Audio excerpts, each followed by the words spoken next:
Naangol ang 8 ka mga tawo ug naguba ang 2 ka mga motorsiklo human gidaro sa usa ka multicab nga gimaneho sa usa ka barangay kapitan sa Barangay Poblasyon Ward 2 sa lungsod sa Minglanilla. Nahitabo ang aksidente sa sudlunungdan sa Barangay Kadulawan, lungsod sa Minglanilla, diin gisaulog ang kapistahan pasado alas 11 niadtong Sabado sa gabii. Nakuhaan og video ang maong insidente.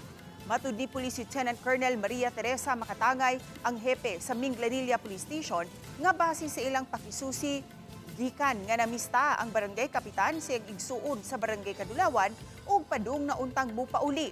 Apan giingong nagmalfunction ang brake sa multicab dihang padulhog na.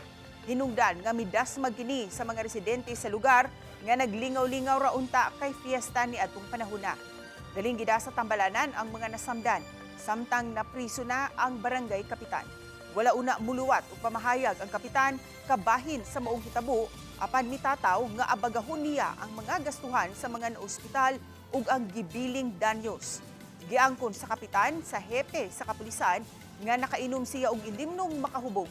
Kasong reckless imprudence resulting to multiple physical injuries ug damage to properties ang ipasaka sa kapulisan batok sa maong barangay kapitan.